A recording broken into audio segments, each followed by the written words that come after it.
buenas tardes a todos. Sean muy bienvenidos a la Casa de América, a la Casa de todos los iberoamericanos en Madrid. Es un verdadero gusto para nosotros, para la Casa, invitarles hoy a recibir a una persona muy importante que nos visita desde México al encuentro Tenochtitlán, Fundación, Esplendor, Muerte y Resurrección de una capital imperial, que organizamos como debate sobre los 700 años de su fundación.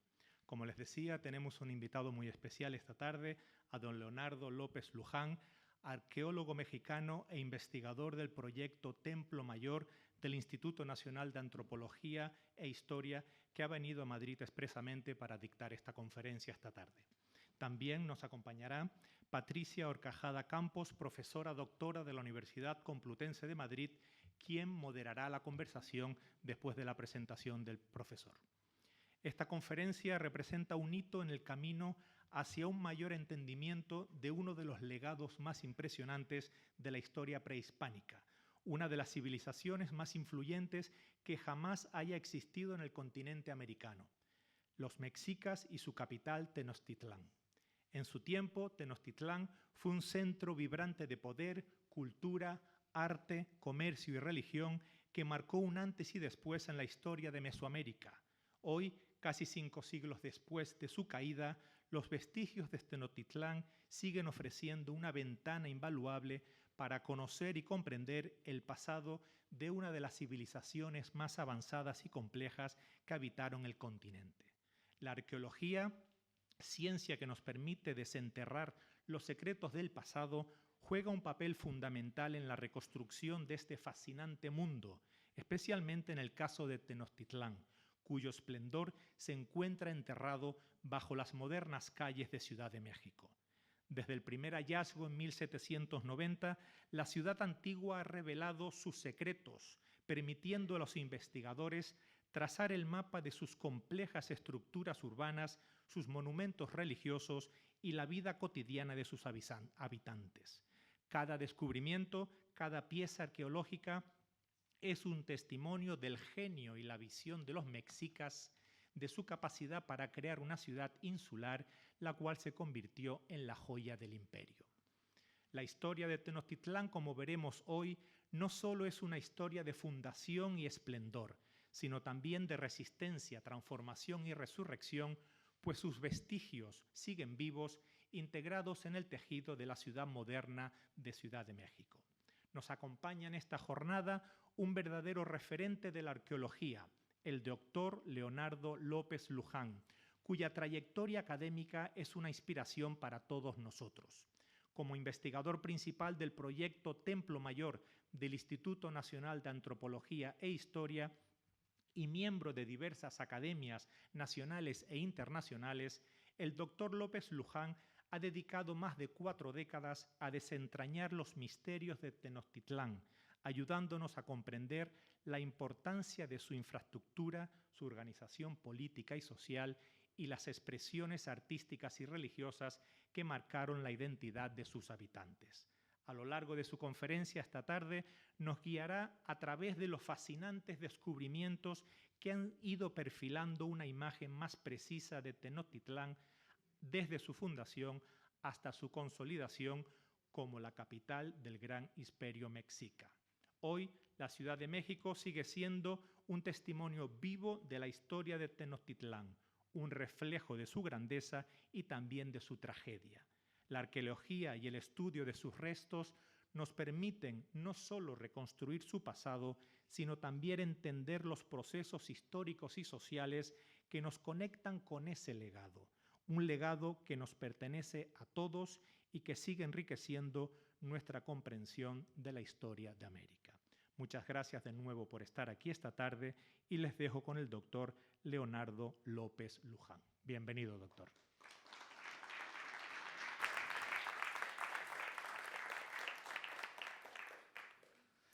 Muy buenas tardes, tengan todas y todos ustedes. Un placer estar una vez más en esta bellísima ciudad de Madrid, en la que hace rato comentaba, tuve la fortuna de vivir en 73, 74, imaginarán ustedes, en el 81, y vuelvo cada vez que puedo. No desaproveché la magnífica invitación que me hace la Casa de América ¿no? Y en especial quisiera dar las gracias a Moisés Morera, que me ha presentado y con quien tuve contacto. Está por allá Valvanera Arraiz, que fue muy gentil en organizar esta charla. Que también quiero dar las gracias a Patricia Horcajada por pues, aceptar gustosamente entablar un diálogo, ¿no?, sobre el tema que hoy vamos a tratar.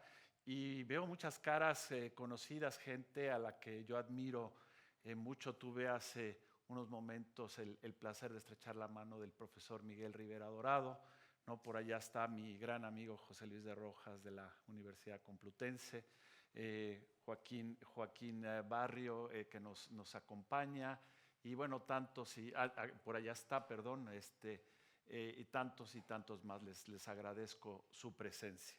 Y pues ustedes me perdonarán el título barroco que escogí para esta charla.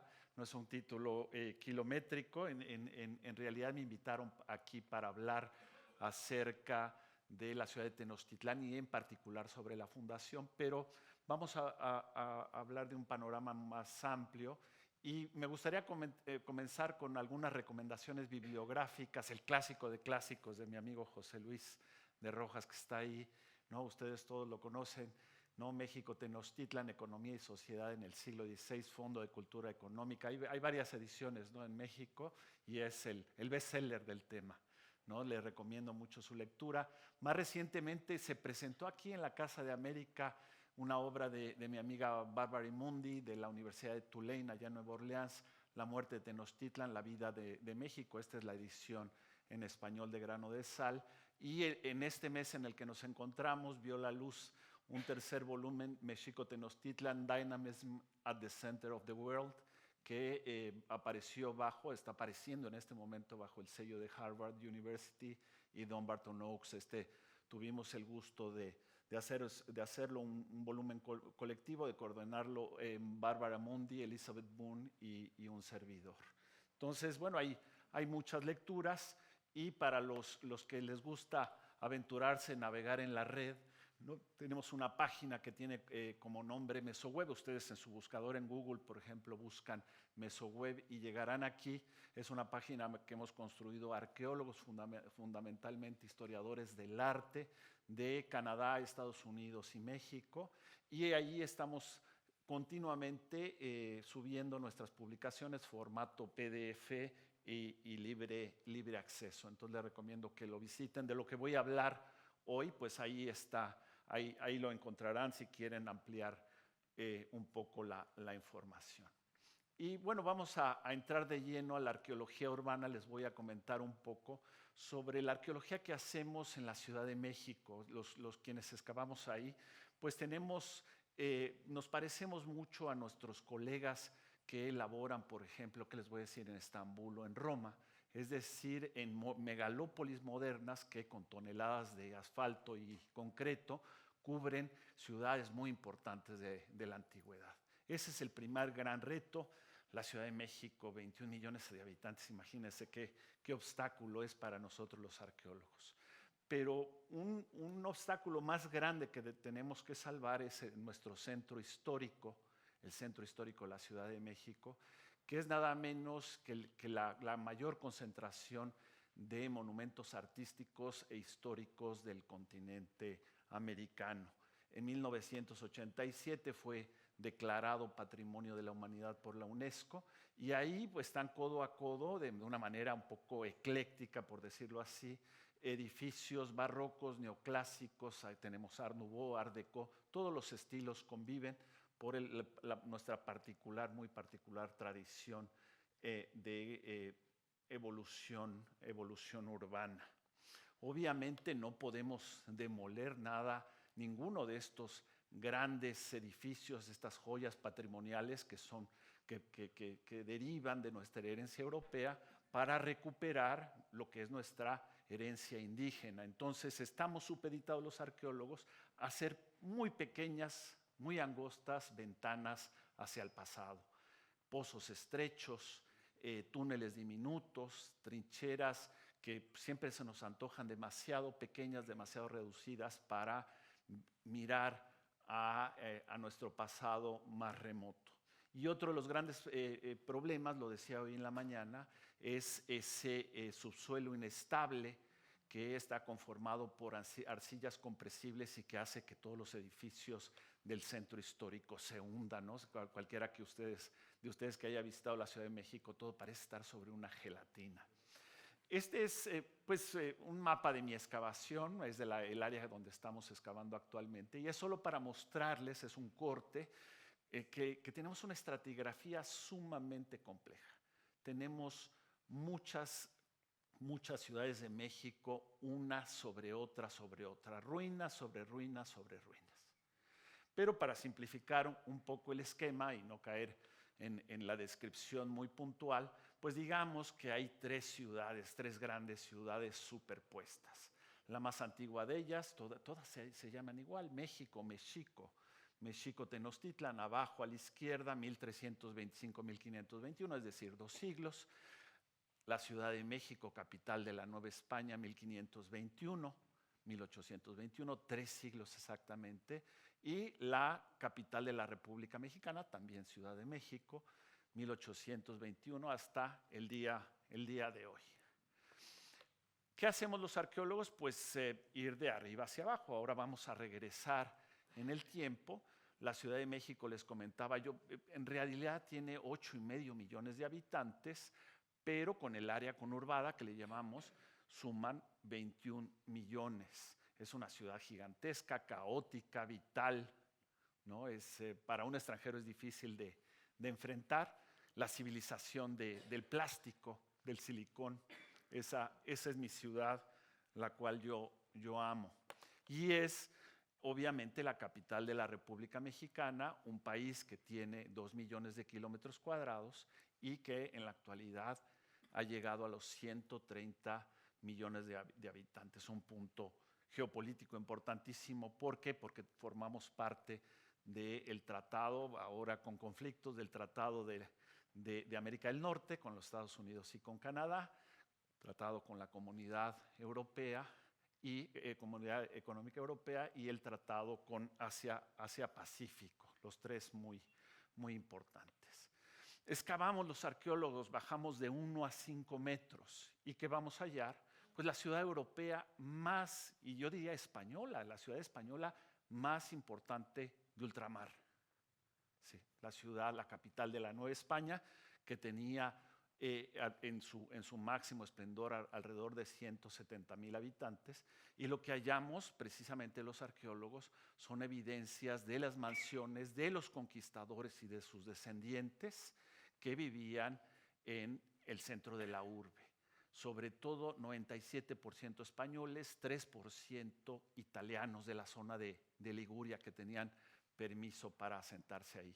Y lo que hallamos son esas oliveras del barrio de Triana, en las que venían desde España hasta el Nuevo Mundo, el vino, el aceite, las aceitunas, las alcaparras, hasta pólvora transportaban en estas oliveras, las encontramos en grandes cantidades. Ahora estamos haciendo con la Universidad de Barcelona el análisis químico para saber la función que iba ya dentro en cada una de estas porcelanas Ming y Qing que venían de las Filipinas, ¿no? Obviamente son chinas, y a cambio la plata española.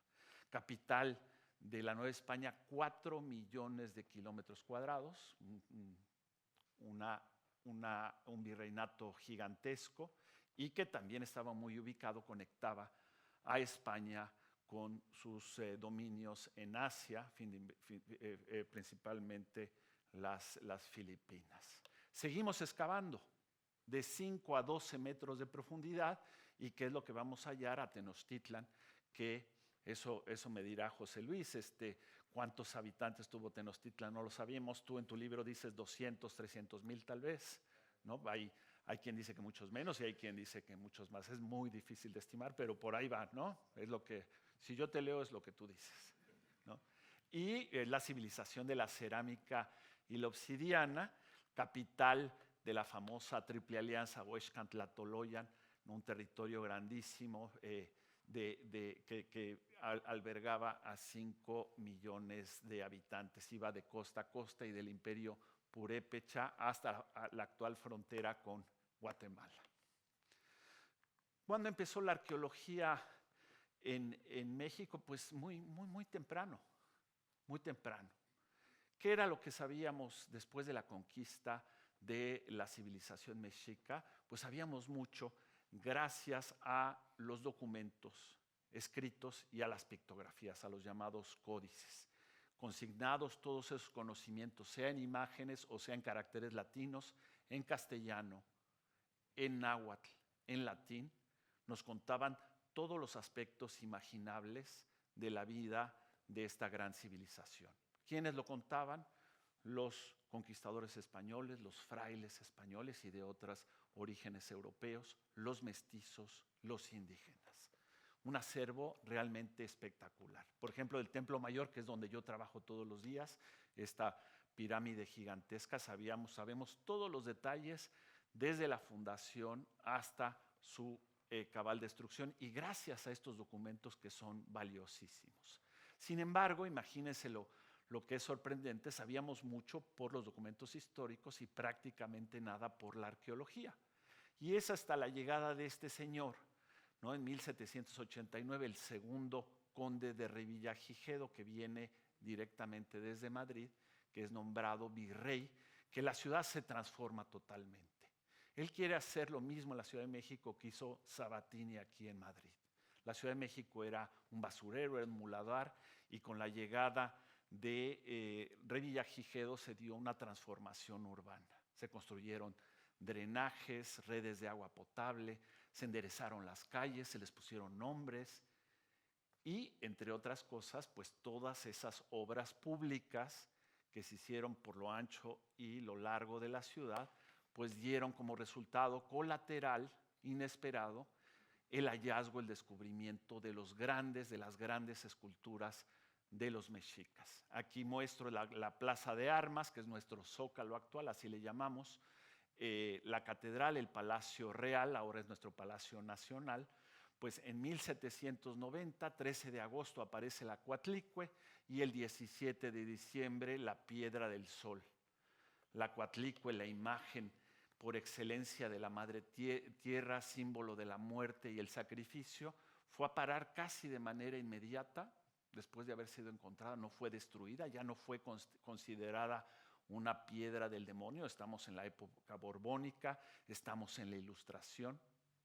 Fue considerada como un elemento que informaba y que tenía ciertos valores estéticos, y fue llevada al patio de la Real y Pontificia Universidad, este edificio espléndido que por desgracia fue demolido a principios del siglo XX. Ahora hay un restaurante de lujo que se llama el Burger King.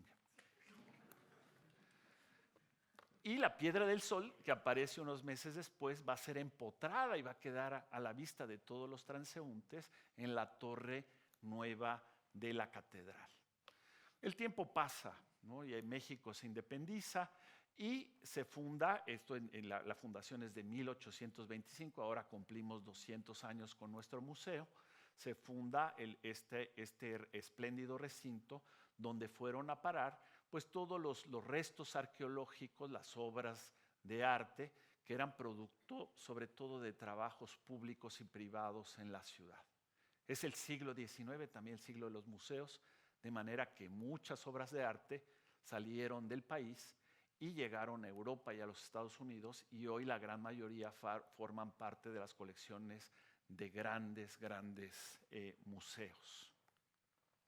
En 1900, este señor Leopoldo Batres, parece que era muy antipático, ¿no? Además de mal humor, estuvo a cargo de una excavación en donde se pretendía, o se instaló un desagüe de aguas negras justo en el centro, y encontró una cantidad gigantesca de ofrendas que documentó en un lujoso volumen publicado en el año de 1902, ¿no? Cosa que los arqueólogos le agradecemos. Años después, 1914, en medio de la Revolución Mexicana, muy cerca de la famosa Decena Trágica, Manuel Gamio, padre de la antropología, descubre el Templo Mayor.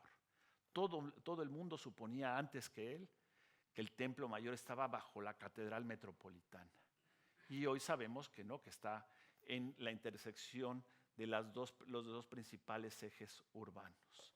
Jordi Gusiñero, un catalán que acaba de morir allá en Barcelona, un personaje espléndido. No sé si José Luis tú lo conociste, a Jordi, ¿no? Gracias a él y a su grupo de arqueólogos mexicanos, pues se pudo recuperar mucho de esa enorme trinchera de 8 por 8 metros y varios kilómetros de largo que se excavó para instalar, los franceses la diseñaron, las líneas 1 y 2 del metro. Algunas cosas quedan a la luz. Y el parteaguas se da más cerca todavía de nosotros en 1978, cuando un grupo de trabajadores de la Compañía de Luz y Fuerza encuentran de manera fortuita este espléndido monolito de la diosa de la luna, que es la pieza más importante del museo donde yo trabajo, ahora se los muestro, del Museo del Templo Mayor. Entonces ahí está, Jimmy Carter acaba de fallecer, no sé, 100 años, ¿a cuántos llegó James Carter? Entonces México pasaba por una época de bonanza, lo cual es rarísimo en mi país. Se descubrieron nuevos mantos de petróleo en la sonda de Campeche y eso hizo que pues, hubiera mucho dinero. Y gracias a eso pues, se fundó el proyecto que a mí me da trabajo, y este es mi maestro a quien yo quiero muchísimo, ¿no? Eduardo Matos Moctezuma, quien ustedes saben hace poco recibió aquí en Oviedo el premio Princesa de Asturias. En 1978 entonces se fundó nuestro proyecto. Yo llegué 2 años después, en julio del 80, y el gran problema es que estábamos en el centro de la ciudad. Entonces, ¿qué se iba a hacer? Pues empezó a excavar en los lotes baldíos, en los estacionamientos donde no había construcción, y en algún momento dado el presidente de México en turno, José López Portillo, decidió que se demolieran 3 edificios, ¿no? Una superficie de poco más de 1 hectárea, lo cual fue un debate gigantesco. Al final el presidente dijo se demuelen y se echaron abajo para recuperar el Templo Mayor por completo. Estas son fotos que yo ya tomé cuando yo ingresé en Templo Mayor en el 80. No estoy tan viejo, tenía 16 años. Y poco a poco se va definiendo la nueva zona arqueológica. Ahí están las obras de demolición y el Templo Mayor finalmente emerge. Si ustedes visitan la Ciudad de México, pues encontrarán eso. Y esto pues llamó la atención a escala mundial, de manera que todos los reyes, presidentes, ministros que visitaban México, pues fueron a conocer las excavaciones. Siempre pasan por ahí. Hace no mucho tuvimos, hace unos pocos años, a los actuales reyes de España, y obviamente a todos los presidentes. Y también, muy importante, bueno, ahí está Octavio Paz, García Márquez, y a mí una de las cosas, yo como adolescente que más me llegó fue la visita de Jacques Cousteau, que estábamos justo excavando una ofrenda llena de conchas y caracoles del Pacífico, y él estaba obviamente maravillado. Todos los veíamos en la televisión, ¿no? Sus documentales grabados doblados con acento afectado en francés, ¿no? Se da la famosa coyolmanía, la diosa de la luna es reproducida hasta en la espalda, ustedes pueden ver ahí, y se le conoce como la diosa de la devaluación porque es estampada en el billete de 10,000 pesos, ¿no? Tuvimos una devaluación tremenda en 1992 y se vuelve célebre. Esa gran temporada, 1978-82, sin duda fue la más importante. Éramos 600 personas trabajando en ese lugar, ¿no? Una cifra gigantesca. Y hasta la fecha no nos hemos detenido. Hasta el año de 2025, está proyectado hasta 2030, que es cuando termina nuestra 10ª temporada. Todos los días excavamos. Nos vamos obviamente de vacaciones de Navidad y nos vamos en Semana Santa a descansar un poco, pero todos los días de la semana estamos ahí laborando, y mi equipo ahora apenas tiene una 30 de participantes jóvenes, casi todos, ¿no? Salvo yo hasta arriba estoy el único que no tiene pelo, ¿no? Y es un equipo realmente sensacional, internacional. Recibimos gente de España, de Francia, de los Estados Unidos. Trabajamos mucho, hace rato platicamos con japoneses, sobre todo de la Universidad de Nagoya, de Aichi. Y eso pues hace que nuestro equipo sea realmente poderoso, gente de todo el mundo. Es como el genoma humano, no importa de dónde es el pasaporte y qué color tenga. La cuestión es reunir gente capaz. ¿En qué? En arqueología, en conservación, en arquitectura, en geología, en biología, es decir, todos los ámbitos que tienen que ver con lo que estamos descubriendo, ¿no? De manera que lo que decía, hacemos campo, laboratorio, el procesamiento de datos, todo al mismo tiempo en nuestros laboratorios y en el campo mismo, aunque estamos, no le debería llamar campo porque estamos en medio de la ciudad. Y nuestro orgullo, pues que a la fecha, en estos 40 y ¿qué son? 7 años, estamos cumpliendo ahora 47 años en este mes de marzo de trabajos. Hemos dado a conocer 1.350 publicaciones y casi 120 tesis de licenciatura, de maestría y de doctorado, ¿no? Todo esto obviamente está disponible para consulta, ¿no? Muchas cosas deben de tener ustedes aquí en las universidades de Madrid. Ahora rápidamente, la zona arqueológica tiene 1,5 hectáreas, 15,000 metros cuadrados, no es muy grande. Pudimos excavar todo el Templo Mayor y 16 adoratorios aledaños que son mucho más pequeños. Ahí está una vista con dron del Templo Mayor. Se ve como una matrushka rusa, como capas de cebolla.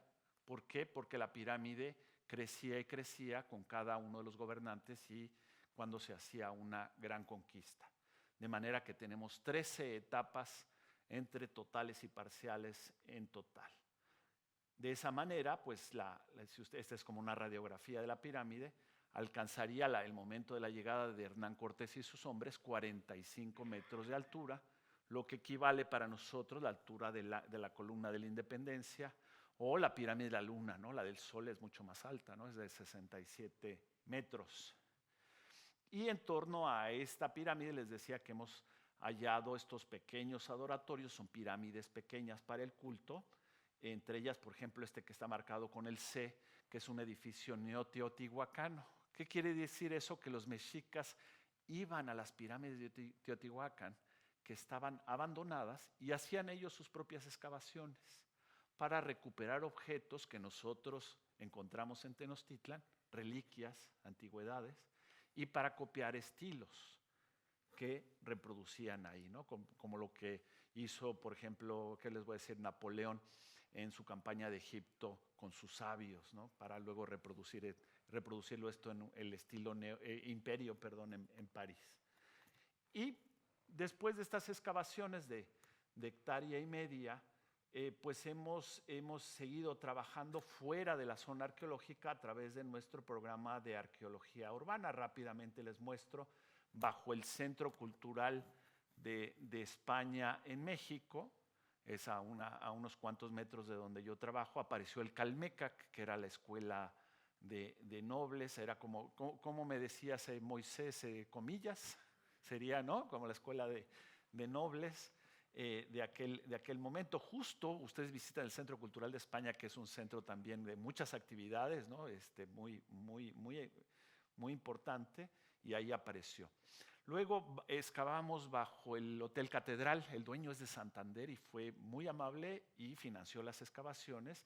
Y abajo apareció el Teotlashco, el juego de pelota. Este sí es el verdadero estadio azteca, diríamos. Y apareció el Ejecateopan, el templo del dios del viento. Ahora ya el hotel ya fue concluido y puede uno tomarse una copa en el bar y ver abajo la pirámide. Y más recientemente, en lo que será el nuevo Museo del Chocolate, apareció el Zompantli, que es la renglera donde se exhibían los cráneos trofeos de las víctimas sacrificiales. De manera que con el paso de los años hemos añadido piezas a este rompecabezas que sabemos que nunca vamos a completar, ¿no? Este es nuestro levantamiento digital que hemos hecho con mi amigo Saburo Sugiyama, ahora en la Universidad de Okayama, y ahí vamos poco a poco reconstruyendo eso.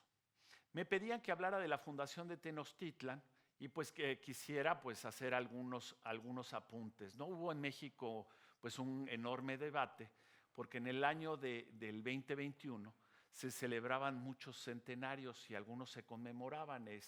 Y me refiero principalmente a 1821, que es los 200 años de la independencia de México, 1521, los 500 años de la conquista de México, y 2021, y el 1321, que el gobierno aseguraba que era la fecha de fundación de la ciudad, y entonces hicieron que se ajustaran las tres fechas y se hicieron grandes celebraciones en el Zócalo. Se construyó un templo mayor de tabla roca, ¿no? En medio de un debate, se acuñaron nuevas monedas, sellos postales, y se hicieron varias celebraciones. Y pues un grupo de arqueólogos, de historiadores, entre ellos mi maestro, ahí está Eduardo Matos Moctezuma, pues dijeron pues que no hay una sola fuente histórica que documente la conquista para el año de la fundación, perdónenme, para el año de 1321, ni una sola. Y entonces, curiosamente, ahora en este año, el gobierno vuelve a celebrar la fundación. Lo celebramos en el 2021, ahora lo estamos celebrando nuevamente en el 2025, ¿no? Pues, como pueden ver, hay todo tipo de actividades, ¿sí? Y estamos celebrando los 700 años.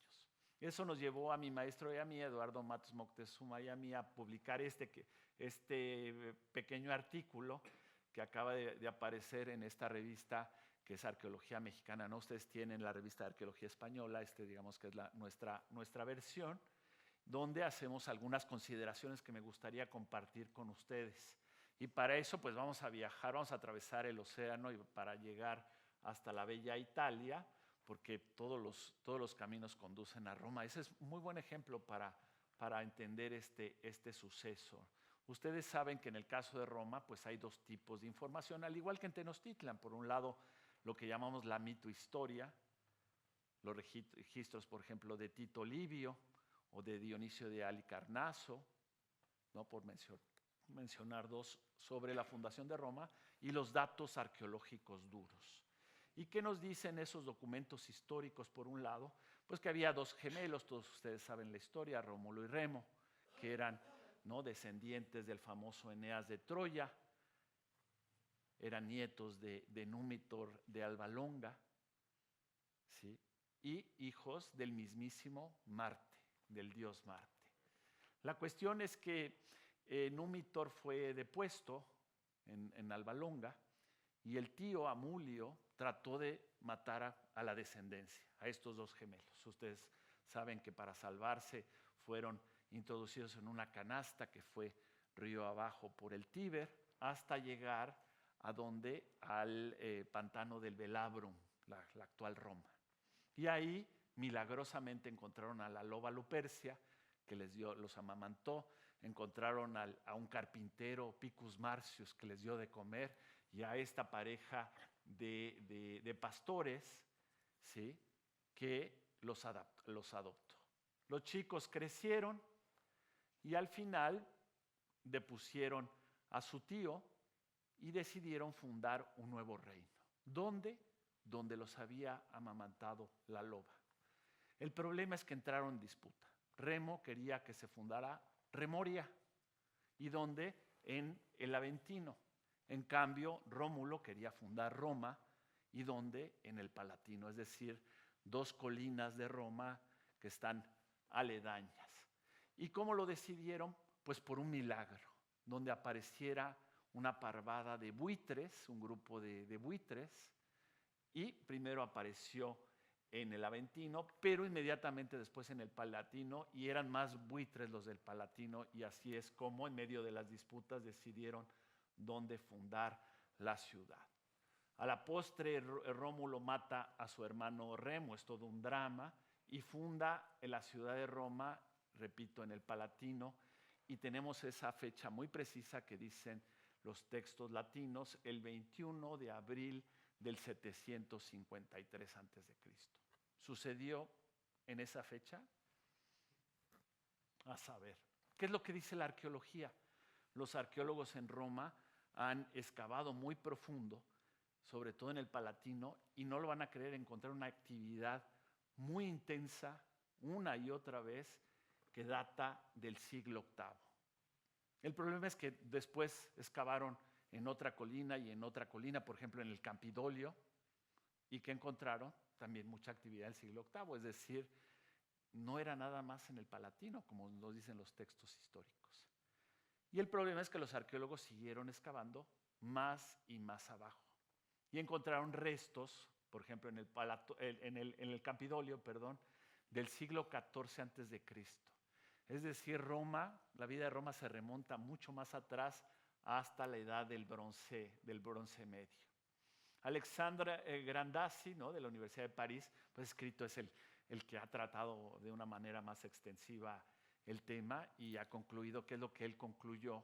Que los documentos históricos pues, son muy vagos, son contradictorios y que la arqueología pues, no deja tampoco claro si la ciudad de Roma creció con un solo foco, por ejemplo el Palatino, o fueron varias colinas que se coaligaron, que se confederaron y se unieron para fundar una nueva ciudad. Y en cuanto al tiempo, no se sabe si fue de un día para otro la fundación o fue un proceso pausado, lento, como pudiera suponerse, ¿no? Ese es el gran debate. Vamos con esto, vamos a regresar a Tenochtitlan. Vean ustedes, ahí está la reconstrucción de Tenochtitlan y qué es lo que nos dice la mitohistoria de Mesoamérica. Nos dice primero que hubo milagros. En este caso no hubo ni una loba ni un pájaro carpintero.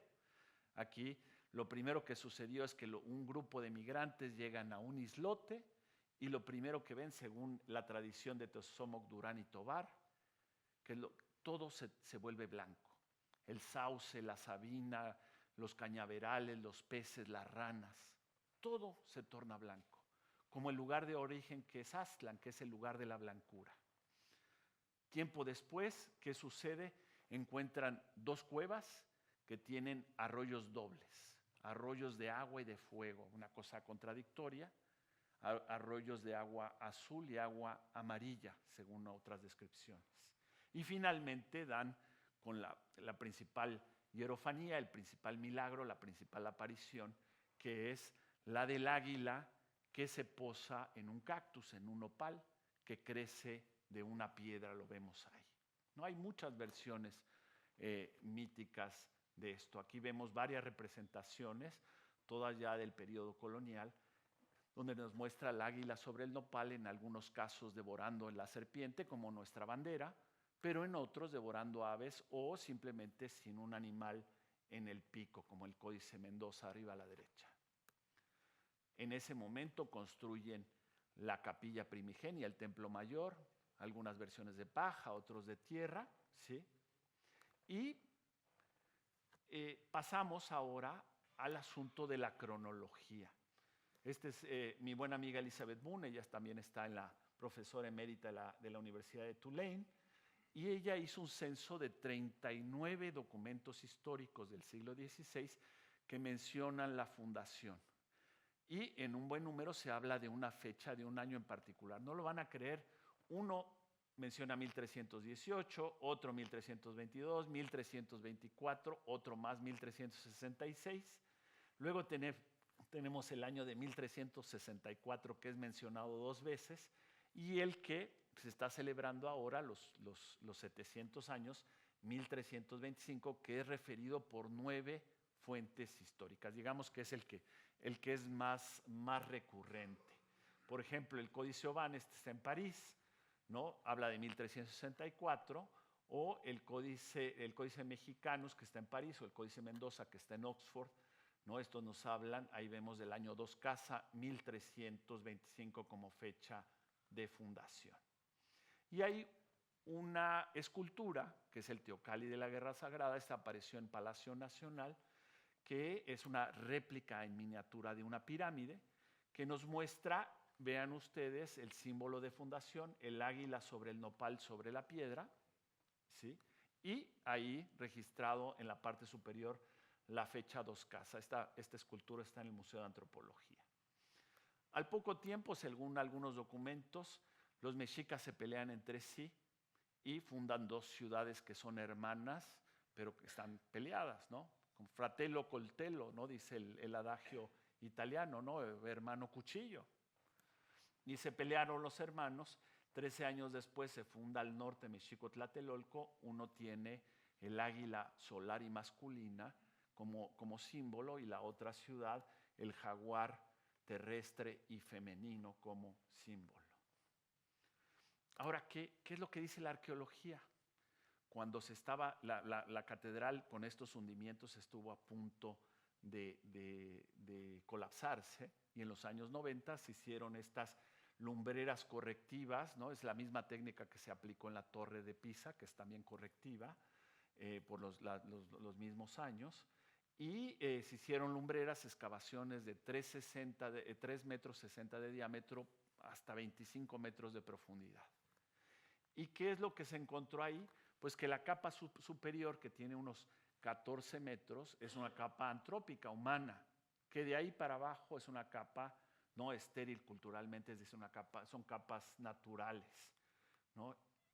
De manera muy interesante, las capas 1 a 9, que están fechadas estas son las nuevas fechas radiocarbónicas que tenemos ya bien calibradas, 1440, 1521, es cuando el recinto sagrado, el templo mayor, se construyen de manera masiva. Se excava un poco más abajo, y las capas 10 a 12 tenemos la fase azteca 2, que es cuando se funda Tenochtitlan, y con las nuevas fechas da 1331, 1447, lo que más o menos coincide con las 6 fechas distintas que nos mencionan los documentos históricos, que todas son, recuerdan ustedes, del siglo XIV. ¿Sí?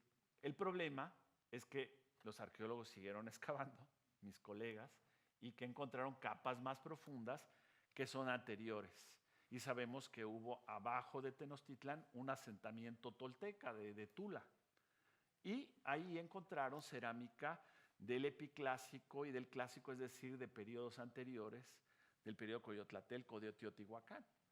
Entonces, ¿qué es lo que tenemos? Es una ciudad que por lo menos, por decirlo menos, tiene 1000 años. Y de seguro muchos más, porque ahí ha de haber habido hasta cazadores-recolectores. Rápidamente, esto es la especialidad de mi amigo José Luis de Rojas, ¿no? Les muestro cómo creció la ciudad. Estos son los islotes primigenios, 1330, es el mapa de Thomas Filsinger, que por desgracia acaba de fallecer, un méxico-americano. Y vean ustedes, y por estas técnicas, que es la técnica de embutir el terreno, embutir tierra, ganarle terreno al lago, ¿no? Lo que hacen, por ejemplo, los holandeses para ganar territorio, ¿no? Con el sistema de chinampas fue ampliándose la ciudad, y quedaron unidas, ¿no? Gracias a que los materiales se transportaban, tierra, piedra, madera, con el sistema de canoas. Recuerden que en Mesoamérica no había animales de tiro y de carga, y que todo era por tracción humana. Un individuo, eso lo dice Bernal Díaz del Castillo, podía cargar 23 kilos. En cambio, con una canoa, el mismo individuo puede mover entre 1 y 1,5 toneladas. Entonces, pues por eso los grandes imperios están junto al mar, junto a un río, junto a un lago. Y vean, ¿no? Regreso. Así era en 1330, y cuando llegó Cortés con sus hombres, era así, una ciudad de 13.5 kilómetros cuadrados y más o menos 200, 300 mil habitantes, conectada pues de 1000 maneras con tierra firme. En el periodo virreinal se toma la decisión de secar los lagos, y este es el monstruo en el que vivo, ¿no? Que es esa ciudad de 21 millones. Tenochtitlan pues estaba dividida en 2 grandes ciudades, Tenochtitlan al sur, Mexico-Tlatelolco al norte, a derecha e izquierda de esta imagen, y estaba dividida en 4 grandes distritos, cuarteles, cuadrantes, como quieran llamarles, con más o menos alrededor, hay discusión, de 50 barrios. Cada barrio estaba constituido, era un calpul, y estaba constituido por parientes y amigos, y profesaban todos la misma profesión, ¿no? Realizaban la misma profesión, como a manera de la organización de gremios, ¿no? Esta imagen me encanta porque es el Palacio Real. Hasta arriba está Motecuxoma, Xocoyotzin, que dice que aparte de las esposas tenía 80 concubinas, y en la parte baja las salas de consejo, y estaba pues acompañado no solo de sus esposas, sus concubinas, sino de toda la corte, entre ellos las fuentes españolas pues hablan mucho de saltimbanquis, de músicos, de chocarreros que lo divertían, ¿no? Muchos privilegios, ser noble, bueno, en cualquier época, ¿no? Por ejemplo, fumar, por ejemplo, beber chocolate, por ejemplo, usar ropa de algodón, ¿no? Esos eran privilegios exclusivos. Y de ahí para abajo en la pirámide social tenemos los militares, sobre todo aquí vemos los 4 grandes generales, los jueces que pueden, por ejemplo, dictar pena de muerte, los jueces supremos, ¿sí? Los muy importantes, los comerciantes a larga distancia que obtenían artículos de lujo, materias primas, objetos semiprocesados o terminados, ¿no? Aquí vemos el jade, las plumas, el oro, el ámbar. Y los mercaderes, sí, acabo yo de leer ese artículo magnífico que acabas de publicar, me gustó mucho, donde dices que el mercado, ¿no? es el lugar donde está el pulso de la ciudad, ¿no? Tú has hecho una investigación espléndida sobre el mercado y obviamente los artesanos, muchos de ellos viven en palacio, otros viven en sus propios calpultin. Ahí vemos ahí siempre el padre con el hijo transmitiendo el conocimiento, ¿no? El lapidario, el plumajero, el carpintero, el pintor y el platero. Ven ustedes, está en caracteres latinos, se puede leer perfectamente la profesión, y a la derecha el hijo. Y otros habitantes citadinos, dice mi maestro William Sanders, ¿no? Decía que una ciudad no se puede preciar de ser ciudad si no hay ladrones, vagabundos y prostitutas, ¿no? Todo ahí, y aquí otros más, ahí están el borracho y la borracha, abajo a la derecha están los esclavos, que era una esclavitud más leve que la romana, ¿no? Diría mi hija, más light, ¿no? Que la romana. Y una foto de la vivienda urbana, hay tantos aspectos, pero el tiempo me traiciona. La vivienda urbana, que sabíamos que las ciudades eran muy pequeñas, ¿no? Como hoy día en las grandes urbes, no sé en Madrid cuál es el promedio de un piso, pero en Nueva York, en París, y es caro. En la Ciudad de México andaba por 28 a 30 metros cuadrados. Sé que en Sevilla en la misma época 35 metros cuadrados. Eran pisos muy, muy reducidos y eran espacios multifuncionales, no era la manera como concebimos hoy el espacio. A las casas se llegaba por camino de tierra o por camino de agua. Podía llegar uno caminando o podía llegar uno en su canoa, ¿no? Ahí se ve a la derecha la reconstrucción de Cálnec. Para concluir, pues comentarles un poco lo que ha sucedido en la Ciudad de México en las últimas décadas. En los años 20 y 30, pues el centro histórico sufrió o comenzó un proceso de deterioro gravísimo. ¿Por qué? Porque todos los habitantes salieron de ahí. Por ejemplo, las clases más adineradas, los más pudientes, fueron cada vez más hacia el oeste, a Polanco, a las lomas, van subiendo hacia la montaña. La universidad salió de ahí, la Universidad Nacional, ahora el campus, ustedes saben, desde el 53 está en el sur de la ciudad. Se construyó la central de abastos, tú conoces la central de abastos, que la vemos ahí, donde pues se hacen todos los intercambios de víveres.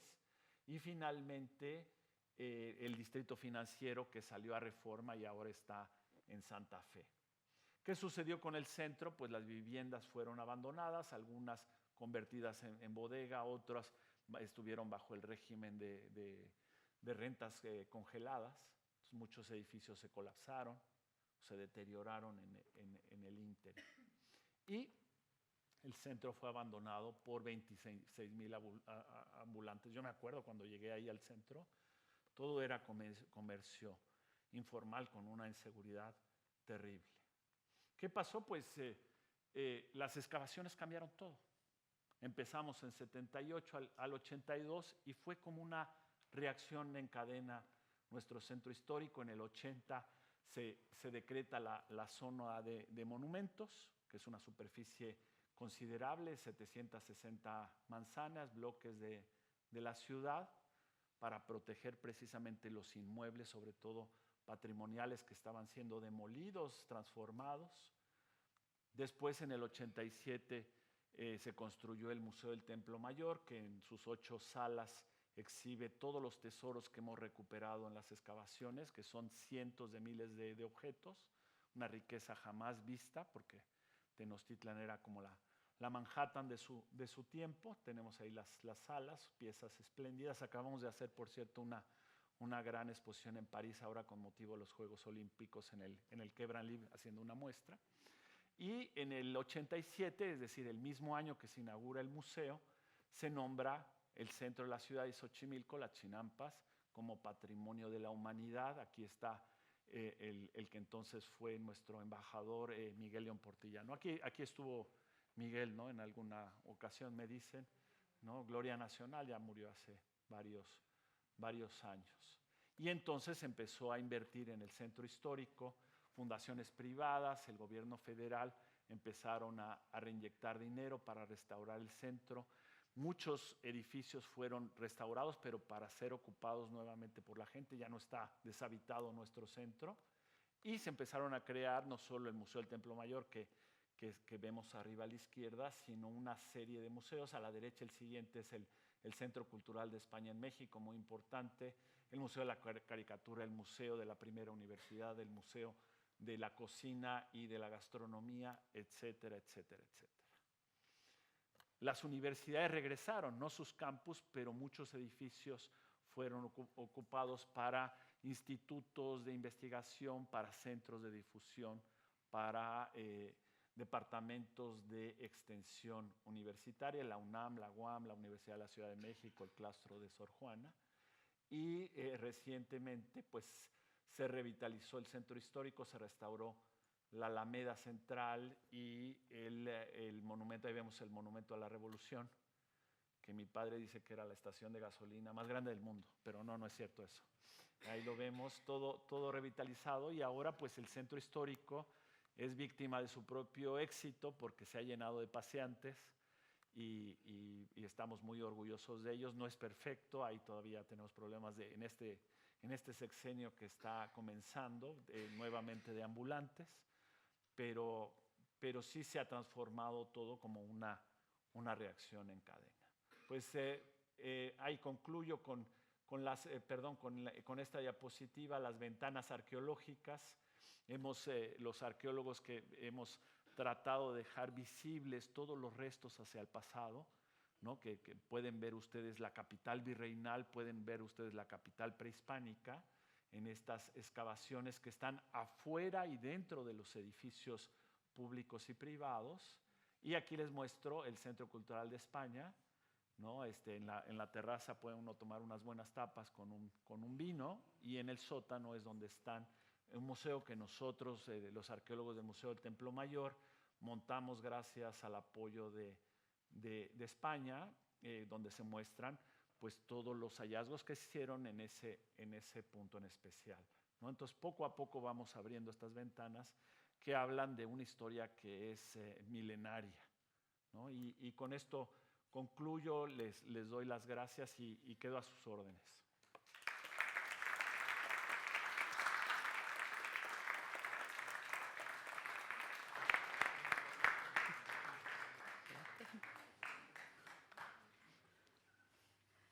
Bueno, muchas gracias, Leonardo, por esta magnífica conferencia que, a pesar del tiempo, creo que nos ha mostrado muchísima información y toda la diversidad y la complejidad que tiene trabajar en la recuperación de México Tenochtitlan.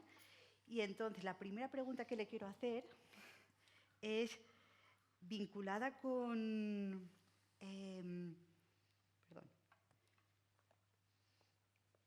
los hallazgos de los últimos años. Para usted, ¿cuál cree que ha sido o cuáles han sido los hallazgos más importantes que han hecho reescribir la historia que teníamos de Tenochtitlan y también de los mexicas?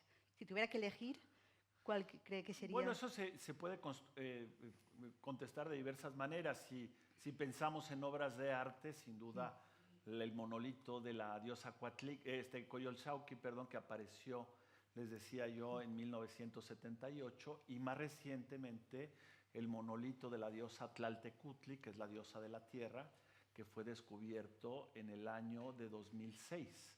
Esas dos piezas espléndidas son piedras gigantescas talladas todas en roca volcánica, pues son las joyas de nuestro museo, que como les decía abriga cientos de miles de objetos. La gran mayoría los tenemos en las reservas, en las bodegas, en el sótano, no muy bien resguardados, pero tratamos de exhibirlo lo más posible.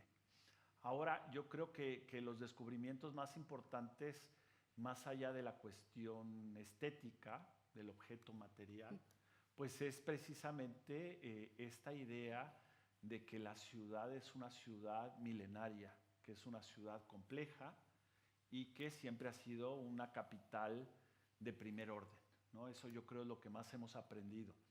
Y eso alguna vez lo comentaba con dos arqueólogos, un matrimonio norteamericano, los Lister, que ya fallecieron los dos, y los dos decían, ustedes los mexicanos desprecian el periodo virreinal. ¿Por qué? Porque cuando excavan arqueólogos, van directamente a los niveles mexicas, a los niveles anteriores de 1521. Y no se dan cuenta que en los niveles intermedios tienen, lo que yo les decía, a la capital europea más importante de ultramar. Primera imprenta, segunda universidad, ballet, ¿no? Publicaciones científicas, bibliotecas riquísimas.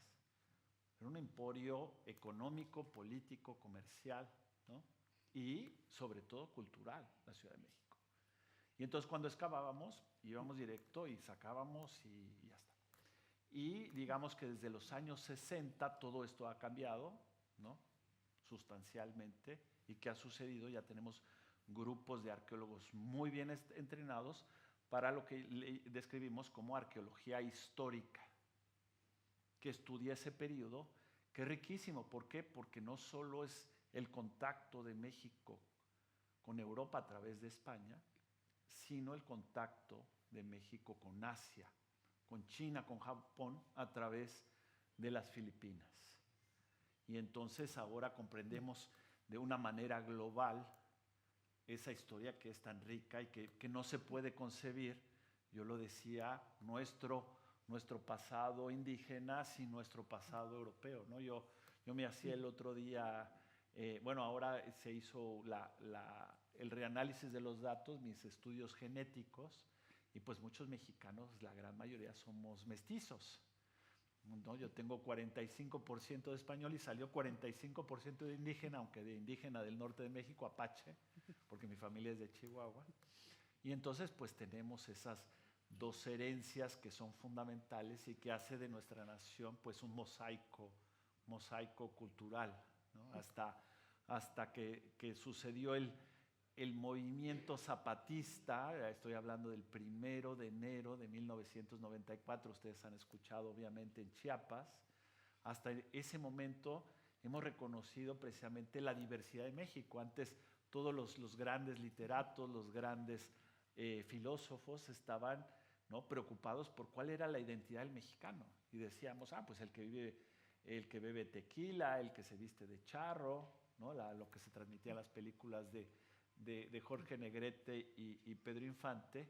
Y esa es la tradición, pero en Jalisco, México, realmente lo que importa, y no solo de México, de cualquier país del mundo, es la diversidad. Y ahora poco a poco lo vamos apreciando, y poco a poco no solo en las escuelas no solo se enseña ya el castellano, ahora se están reintroduciendo nuevamente las lenguas indígenas, lo que hace que todo esto sea mucho más rico, ¿no? Que es la diversidad, yo creo, es lo que nos enriquece como pueblos. Por supuesto. Y ha mostrado al principio de su charla, y ahora también lo estaba comentando, esa dificultad para llevar a cabo excavaciones arqueológicas porque, como ha comentado muy bien, son pequeñas ventanas hacia el pasado que además, claro, no es lo mismo la arqueología urbana, pongamos en una ciudad moderna, que una ciudad como Ciudad de México, con tantas etapas de historia. Entonces, que claro, que además esas ventanas tenemos que ir dejando los testigos de cada época, y cuando llegamos a la parte más temprana, prácticamente la ventana todavía se ha reducido más. Entonces, ¿cómo es el día a día de la planificación de una excavación con estos condicionantes, y también la problemática que hay para conservar los vestigios arqueológicos? Porque, aparte de esa compleja estratigrafía, hemos hablado de un subsuelo que es inestable. Claro. Entonces, ¿cómo todo eso, cómo es en su día a día, trabajando en Templo Mayor, cómo se plantea una investigación? Pues el día a día es muy complejo, tiene muchos retos y al mismo tiempo es sumamente estimulante. ¿Por qué? Porque los arqueólogos que trabajamos en ciudades, somos muchos y en muchas ciudades, no excavamos donde queremos, ¿no? Mis amigos que excavan, por ejemplo, un palacio maya, ¿no? en la selva, o que excavan, por ahí sabe el profesor Rivera Dorado, tal vez en la otra sala, ¿no? Que él ha hecho excavaciones espléndidas en muchos lugares, pero es Quintoc. Mis colegas que excavan en el desierto, los asentamientos de cazadores-recolectores, ¿qué pasa? Escogen dónde quieren explorar para responder preguntas muy específicas. Nosotros excavamos no donde queremos, sino donde podemos, porque es donde se realizan las obras urbanas, públicas y privadas de todo tipo, donde se instala una línea de metro, donde se tiende una fibra óptica, donde se recimienta un edificio, y siempre vamos atrás, iba a decir de nuestros enemigos, perdón, de los ingenieros, ¿no? Siempre vamos atrás de ellos tratando de recuperar lo recuperable. Obviamente a obra nos ampara la ley y podemos detener una obra que está destruyendo el patrimonio. Siempre es la negociación, el estira y el afloja. Es complicado trabajar en una ciudad. Pero ¿cuál es la retribución que uno encuentra? Pues esta riqueza de asentamientos, de ocupaciones, una riqueza además material que es impensable en otros lugares, ¿no? Ahora, afortunadamente, las diapositivas no las puede uno oler, porque cuando uno baja 3, 4, 5 metros, llega uno a las napas freáticas, al agua del subsuelo. Y el problema es, como tenemos tantos asentamientos en la Ciudad de México y tantos temblores, todos los drenajes se rompen y todo se llena de aguas negras, de caca. Es horrible, ¿no? Ustedes no lo vieron, pero yo sí lo veo todo en mi día a día, como dices, ¿no? Digo que siempre a manera de broma que mis colegas que van al área maya llegan así a excavar, ¿no? Porque van en caballo, y yo llego así, porque llego en el metro, llego directamente a mi lugar de excavación. Y sí, a nivel de planeación es complicado, pero llevamos, digamos que muchos años de experiencia. El proyecto ya tiene 47 años y cada vez entendemos mejor las cosas, y uno, con la retroalimentación, uno aprende de sus propios errores, ¿no? Uno ve, ¿no? Cuando comenzábamos, pues hacíamos las cosas de una manera muy distinta a como las hacemos ahora. Ahora una excavación arqueológica es como un quirófano en un hospital, y hacemos operaciones a corazón abierto, ¿no? Trabajamos con restauradores, con pinceles, con bisturíes, con el mayor detalle del mundo, ¿no? Cosa que no entiende mi director general, no le vayan a decir. Pero, ¿qué quiero decir eso? Que lo hacemos todo muy lento, muy despacio, muy pausado. Y eso ayuda, eso les dirá cualquier arqueólogo en cualquier parte del mundo, excavar despacio ayuda a entender lo que uno está encontrando, ¿no? Entonces, la arqueología en ese sentido también, en la Ciudad de México y en todo el mundo, los protocolos se han puesto cada vez más complejos, más refinados, y el resultado al que llegamos en nuestras publicaciones es espectacular. Imagínense ustedes, ahora tenemos, ¿qué les voy a decir? LiDAR, estamos haciendo LiDAR, ¿no? Estos equipos de visualización ¿no? Que los usamos ahí LiDAR con dron y sobre todo con backpack, con mochila en la espalda. Estamos haciendo para hacer los modelos topográficos, ¿no? Antes nos tardamos en hacer un mapa 2 años y ahora nos tardamos 2 horas, ¿no? Eso le decía a mi hija hace rato. Por ejemplo, tenemos isótopos, hacemos con una mexicana que está en Vancouver, en la Universidad de British Columbia, en Canadá.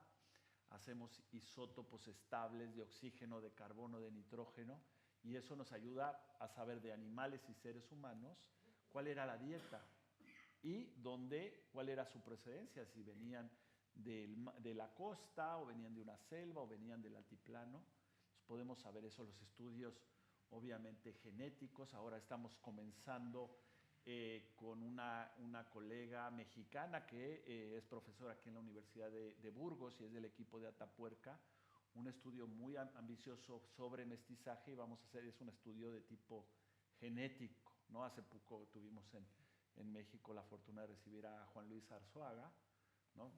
No tengo que decir aquí quién es, pero ¿no? de los grandes prehistoriadores españoles, y entonces estamos haciendo ese tipo de colaboraciones, como les decía, con muchos países del mundo, lo cual además lo hace todo muy divertido, ¿no? El intercambio siempre es muy positivo, el win-win famoso, ¿no? Y sin duda cada vez sabemos más, ¿no? Y cada vez queremos saber más. Sí, la verdad es que resulta muy interesante porque también ha mencionado lo de que los equipos de hoy de arqueología son equipos interdisciplinares en los que trabajan codo a codo diferentes especialistas, Gracias. cada uno desde su disciplina, pero al mismo tiempo compartiendo toda esta información. También ha comentado precisamente lo de LiDAR y le quería hacer la pregunta, es verdad que el LiDAR está revolucionando la arqueología en todo el mundo.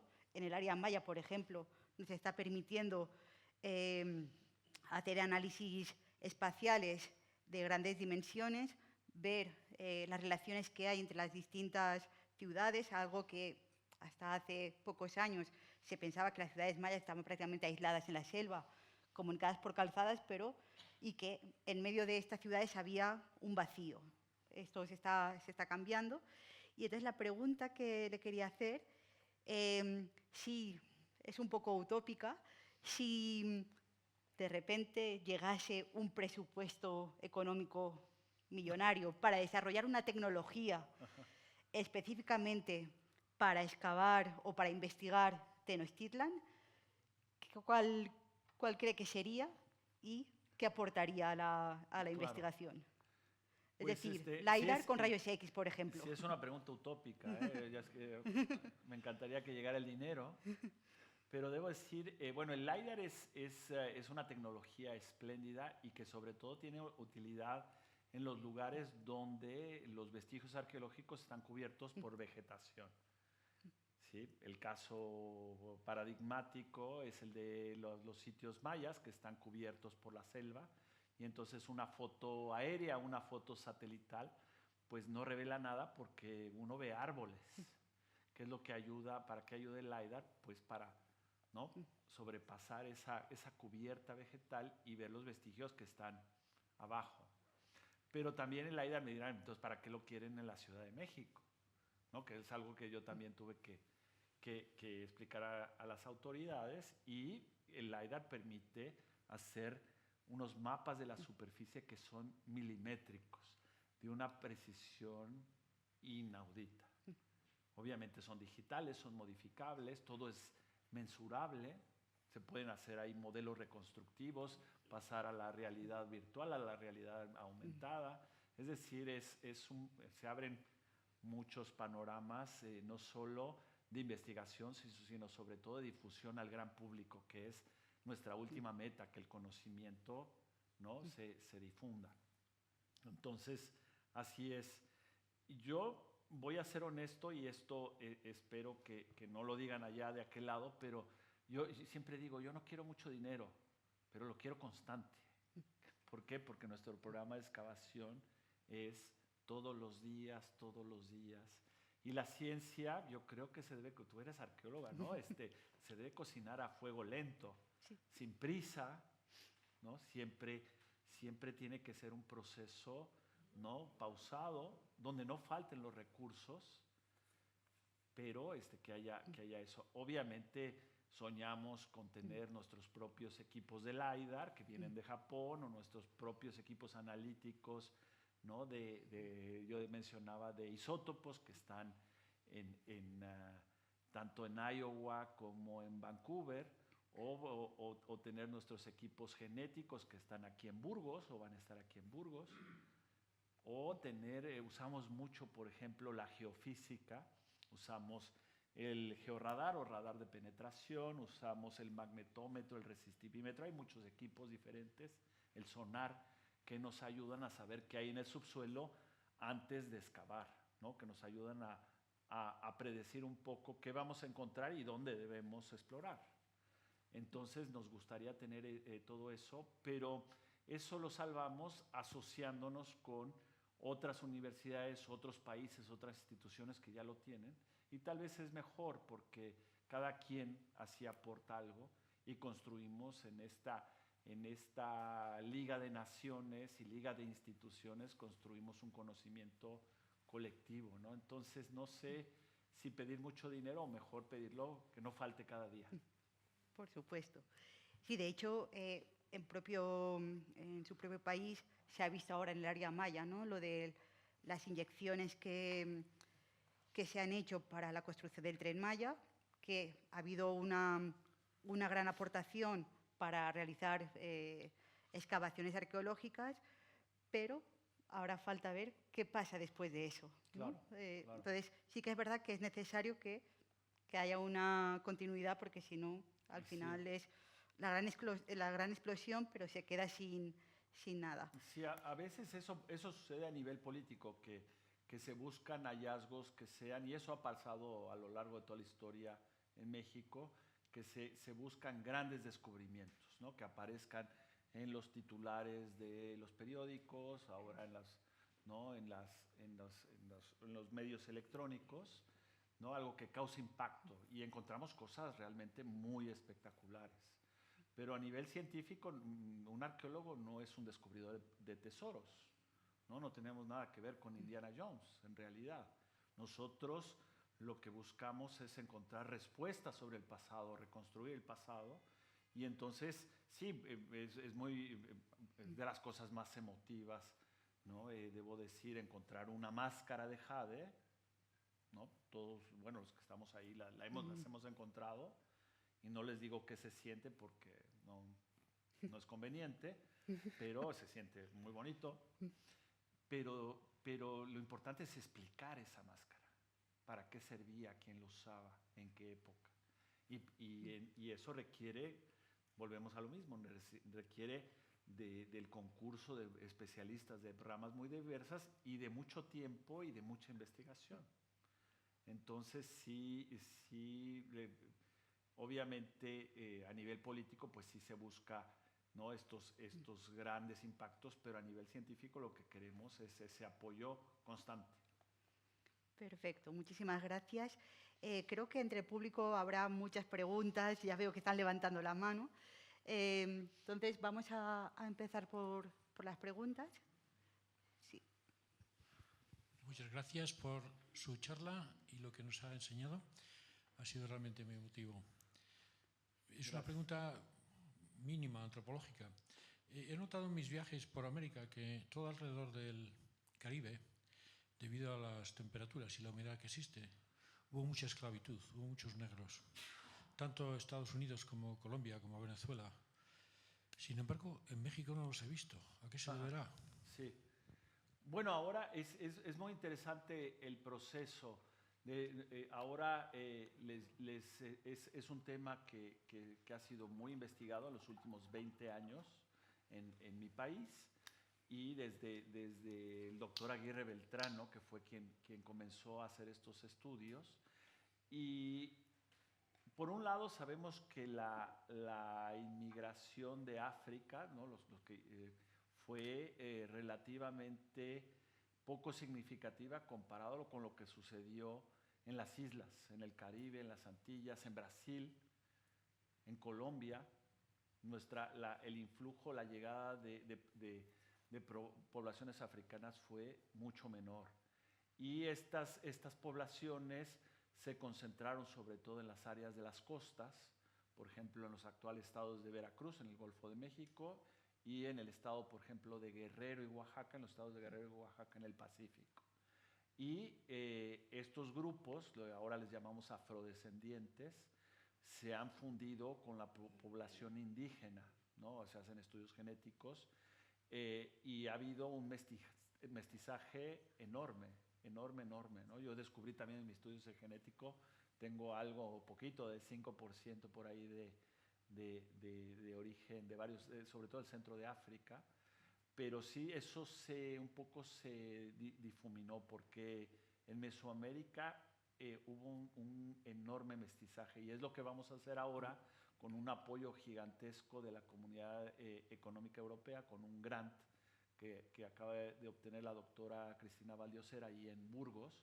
Vamos a hacer precisamente ese estudio para entender mejor la mezcla, el mestizaje y cómo se han ido difuminando. Aún así, hoy día, oí el otro día, por ejemplo, en Carnaval, se están haciendo ahora celebraciones en las comunidades de Guerrero, ¿no? que retoman mucho de las tradiciones originarias africanas. Pero nada que ver con Cuba, con las Antillas, ¿no? A nivel, recuerdo, por ejemplo, las costas de Ecuador también, ¿no? Que hay una población de origen africano muy, muy significativa. Sí.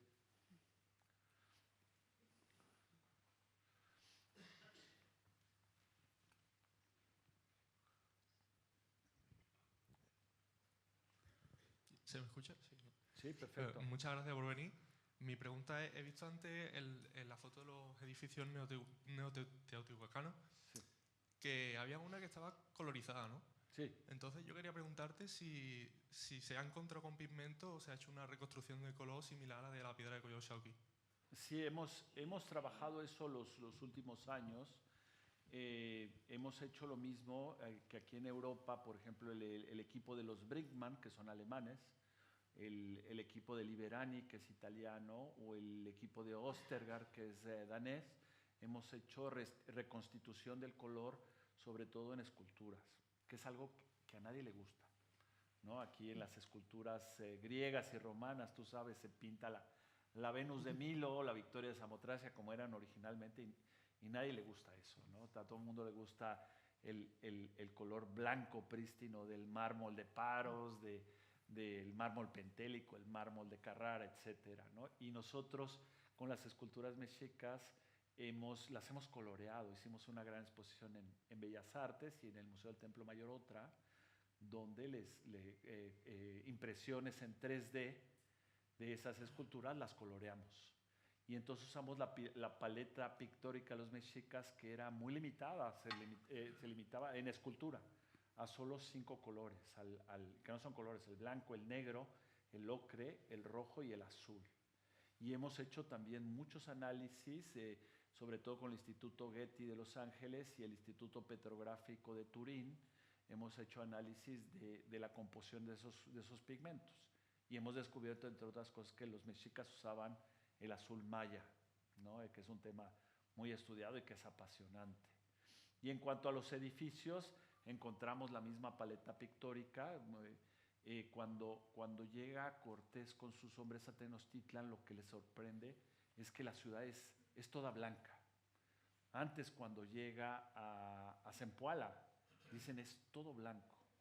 ¿Y qué pasa? Que las casas, las pirámides estaban encaladas y tenían color, pero en zonas relativamente limitadas, que es lo que hemos descubierto nosotros como arqueólogos. Pero sí había cierto colorido.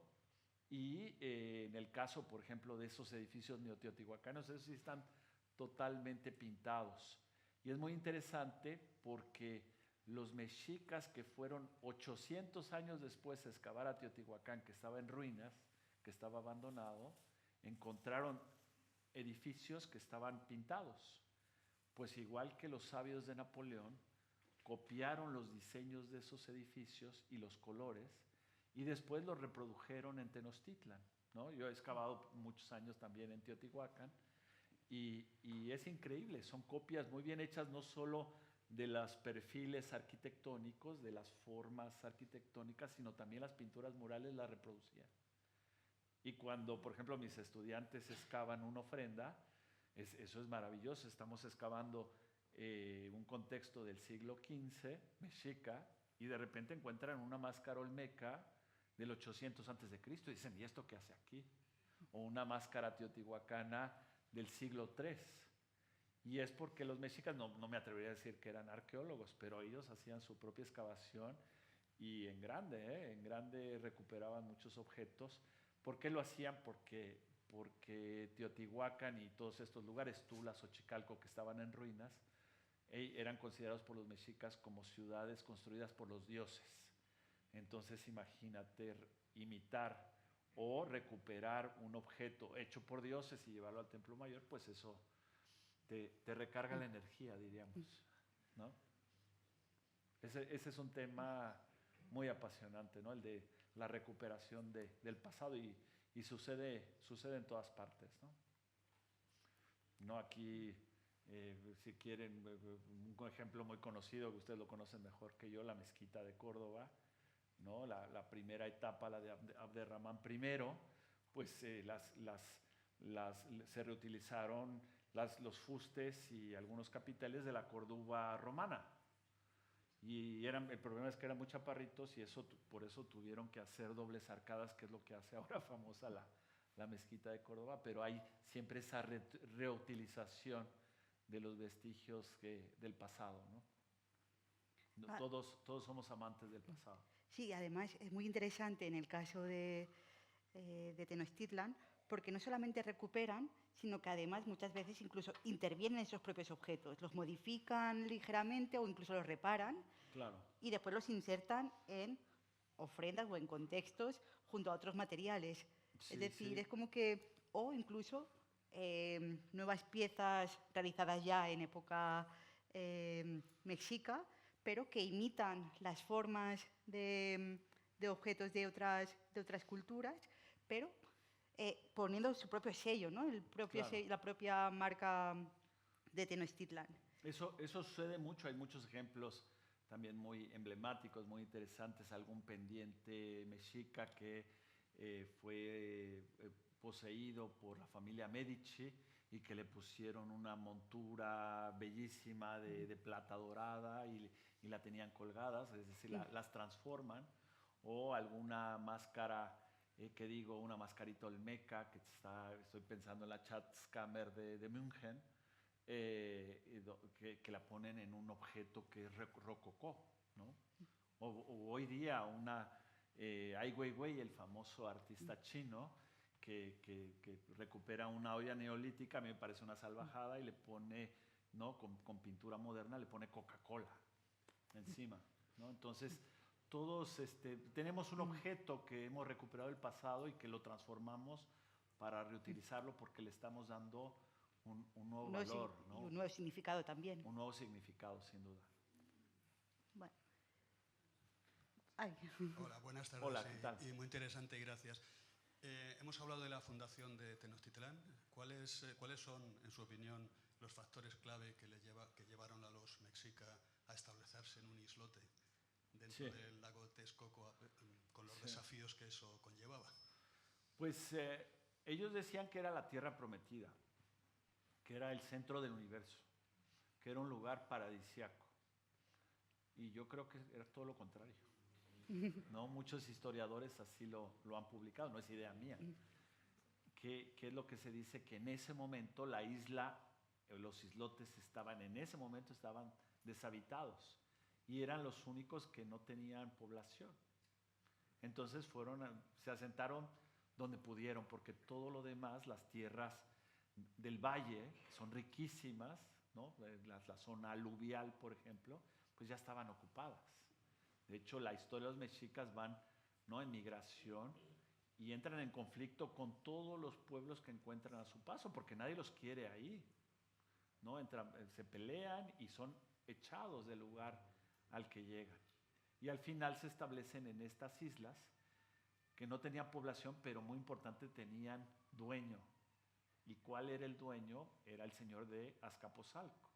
Entonces ellos al principio tuvieron que pagar tributo, hasta que mucho tiempo después vencen al señor de Azcapotzalco, alcanzan su independencia y forman la última de las Tríples Alianzas, ¿no? Dicen, es que los mexicas eran un gran imperio y eran sanguinarios. Pues antes hubo otros grandes imperios y también eran sanguinarios. Todos había un estado, pues como en muchas épocas, en muchas partes del mundo, había un estado de guerra endémico, ¿no? Constante, permanente. Y entonces los mexicas pues fueron los que pasaron a la historia como el gran imperio, pero antes que ellos pues tuvieron sus antecedentes. Se asentaron en ese lugar, pasaron muchas penurias, pero gracias a ese sistema de chinampas cambió el medio.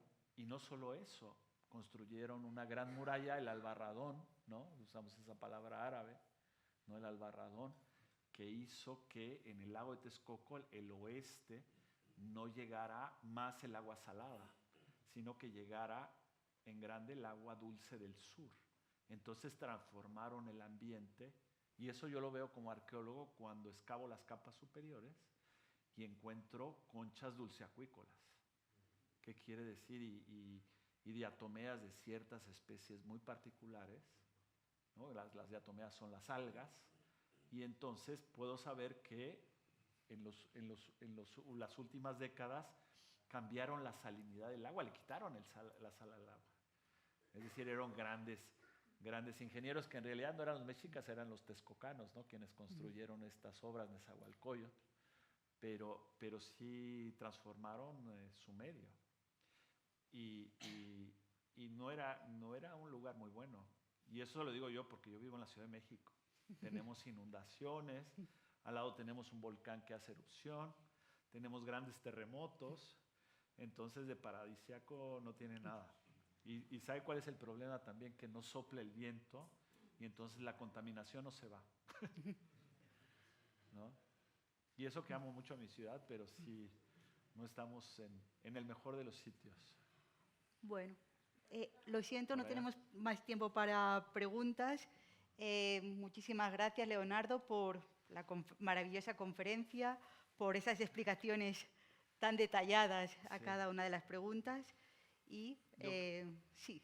Sí, antes yo quería concluir haciendo un agradecimiento muy, muy importante, ¿no? Que es a la casa, a la UNAM de España. Aquí está mi amigo Diego Celorio, ¿no? que ya tienes aquí muchísimos años en Madrid, me decías, ¿no? Nos conocemos hace varios años, yo soy buen amigo de su padre. Y justo aquí del otro lado, ¿verdad?, de la avenida está la sede de la Universidad Nacional Autónoma de México, ¿no? De representación aquí en España, en Madrid, y Diego hace un papel fundamental. Es algo que nos hermana, ¿no? La UNAM, ¿no? Y que está... ¿Cuántas sedes tienen en todo el mundo? 13 sedes, ¿no? Tenemos hasta en China, ¿verdad? En Francia, en muchos lados, Estados Unidos, Canadá. Y aquí en España han jugado un papel muy brillante, y sobre todo estoy agradecido porque Diego es quien dio mi nombre para venir aquí a Madrid y para que tuviera la ocasión de dialogar con ustedes y de pasear con mi hija, que es ella, que debo decirles que mi hija, no es arqueóloga, arqueólogo no tiene hijo arqueólogo, eso es la regla. Es cierto, es cierto.